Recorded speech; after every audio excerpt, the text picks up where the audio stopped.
சொல் அப்படிங்கிற வார்த்தையில என்னது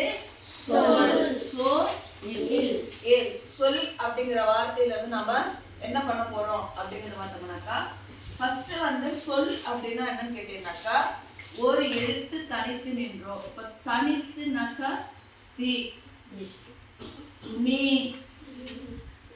வா, போ, கை, இதுதான் வந்து ஒரு எழுத்து. ஒரு எழுத்து சொல்லுங்க. ஒரு எழுத்து தனித்து வந்தா தனித்து தான் வந்துட்டு. தீ அப்படின்னா என்னது? தீனா மீனிங் என்னது? நீனா வானா, போனா, கைனா கை. ஓகேங்களா? இப்ப நீ தீ அப்படின்னா நெருப்புன்னு பொருள் தரும். நீனா நமக்கு முன்னாடி இருக்கிறவங்கள நீ அப்படின்னு சொல்றது. வா அப்படின்னா ஒருத்தர் வந்து கூப்பிடுறது. போ அப்படின்னா அவங்க வந்து விடத்தை விட்டு செல் அப்படின்னு சொல்றது. கை அப்படின்னா நம்மளுடைய உடல் உறுப்பு. ஸோ இந்த மாதிரி வந்து பார்த்தோம்னாக்கா ஓர் எழுத்து சொற்கள் வந்து தமிழ்ல பார்த்தோம்னாக்கா 142 சொற்கள் இருக்கு. எத்தனை சொல்லிருக்கு? 142 சொற்கள் இருக்கு. அப்போ ஒரு எழுத்து தனித்து நின்றோ பல எழுத்துக்கள் தொடர்ந்து வந்தோம். இப்ப பார்த்தோம்னாக்கா ரெண்டு எழுத்து. ஓகேவா? இது வந்து வினை சொல்ல வரக்கூடிய எழுத்து. இப்ப அதுல பெயர் சொல்ல வரணும் அப்படின்னா ம லை ஒரு எழுத்து ரெண்டு எழுத்து. க த இல் ஒரு எழுத்து ரெண்டு எழுத்து மூன்று எழுத்து. ப இ ட இம் ஒரு எழுத்து ரெண்டு எழுத்து மூணு எழுத்து நாலு எழுத்து. அப்ப இந்த மாதிரி வந்து எழுத்துக்கள் பல எழுத்துக்கள் தொடர்ந்து வந்தோ பொருள் தரணும். பட்டம் படிச்சாக்க பட்டம். இப்ப இதே வந்து டப்பம் இப்படி சொன்னா பொருள் தருதா? பொருள் தரல. அப்ப இது சொல் ஆகாது. அப்ப இதெல்லாம் தான் என்ன ஆகும்? சொல். ஒரு எழுத்து தனித்து வந்தோ பல எழுத்துக்கள் தொடர்ந்து வந்தோ பொருள் தந்தால் அதுக்கு சொல் அப்படின்ற பேர் இருக்கு. இப்ப இந்த சொல் அப்படின்னு பார்த்தோம்னாக்கா இதுக்கு நிறைய பேர் இருக்குது. சொல் அப்படின்னா இதுக்கு நிறைய பேர் இருக்கு. பார்த்தோம்னாக்கா ப த ஏ பதம். என்னது? பதம். அடுத்தது மொழி.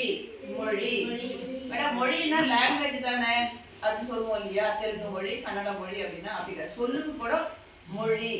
ஏன் சொன்னாக்கா இப்ப கொஞ்ச நேரத்துக்கு முன்னாடி ஒருத்தவங்க கிட்ட டவுட் கேட்டாங்க, அதுக்காக அதை நான் சொல்றேன். அடுத்தது கி ல வி கிளவி. கிளவினாலும் சொல்லுதான் அர்த்தம். இப்ப நாம நடைமுறையில என்ன பண்றோம்னா வார்த்தை அப்படின்னு சொல்றோம். என்ன சொல்றோம்? வார்த்தை. இது எல்லாருக்குமே தெரியும். ஒரு வார்த்தையில பதில் சொல்லு, ஓரிரு வார்த்தைகளில் பதில் சொல்லு சொல்றாங்க. பாத்துக்கிறோமா இல்லையா? இதெல்லாம் நான் எப்பவுமே கேள்விப்பட்டதே இல்லை. இப்படிதான் நம்ம பயன்படுத்துறோமா அப்படின்னு கேட்டோம்னாக்கா உங்களுக்கே தெரியாமல் நீங்க பயன்படுத்துறீங்க. எங்க பயன்படுத்துறோம் அப்படின்னு பார்த்தோம்னாக்கா பதம் அப்படிங்கிற சொல்லு ப கு ப த இம் பகுபதம் பகாபதம் ப க ப த இம். இப்ப இந்த இடத்துல இந்த பதம் அப்படிங்கிறது வந்து சொல் அப்படிங்கிற பொருள் தருது. இந்த பதம்ங்கிறது என்ன சொல்லுது? சொல் அப்படிங்கிற பொருளை தருகிறது. ஏன்னா பதம்னா வந்துட்டு சோறுக்கு பதம் பாருங்க, பதம்னா கரெக்டா இருக்குதா வெந்திருக்குதா அப்படின்னு சொல்றோம் இல்லையா? அந்த பொருளையும் வரும். அடுத்தது மொழி. இந்த மொழி அப்படிங்கிற சொல்ல நம்ம எங்க பார்த்தோம்? மொழிக்கு முதலில் வரும் சொல் மொழி. மொழிக்கு மு த லி இல் முதலில் வரும் சொல் அப்படிங்கிறது மொழி அப்படின்னா அப்படின்னு இன்னொன்னும் பார்க்கலாம். தனிமொழி த நீ மோ ழி அதாவது தனி சொல்.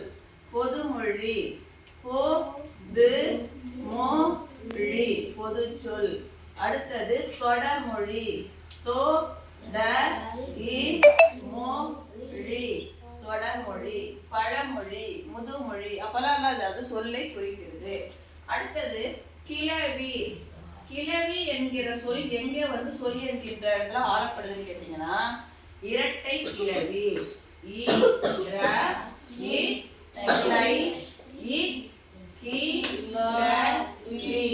இரட்டை கிளவி.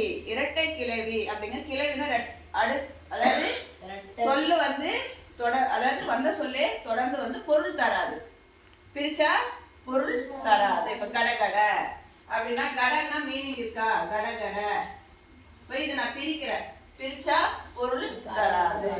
அப்போ இதுதான் என்னது? இரட்டை கிளவி அப்படின்னு சொல்றோம். அடுத்தது இப்போ வார்த்தை அப்படிங்கிறது வந்து நமக்கு நிறையவே நம்ம கேள்விப்பட்டிருக்கோம். வார்த்தை அதாவது 2 மார்க் மதிப்பெண்ல வந்து சொல்லுவாங்கல்ல, ஒரு மதிப்பெண். ஓரிரு வார்த்தைகளில் ஓரிரு ஓரிரு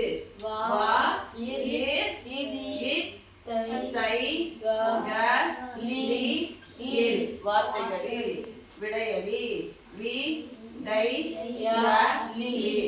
இப்போ திருக்குறளை இயற்றியவர் யார்? திருக்குறளை இயற்றியவர் திருவள்ளுவர். அப்போ ஒரே வார்த்தையில பதில் முடிஞ்சிருச்சு. ஸோ இப்படிதான் வந்துட்டு நாம இது ஃபர்ஸ்ட் நம்ம தெரிஞ்சுக்கிட்டாதான் சொல் அப்படின்னா பதம் அப்படின்னாலும் மொழி அப்படின்னாலும் கிளவி என்றாலும் வார்த்தை என்றாலும் எல்லாமே வந்து அது ஒரே ஒரு பொருளை குறிக்கக்கூடியது. புரியுதுங்களா? ஓகே, இப்போ ரைட் பண்ணிக்கோங்க.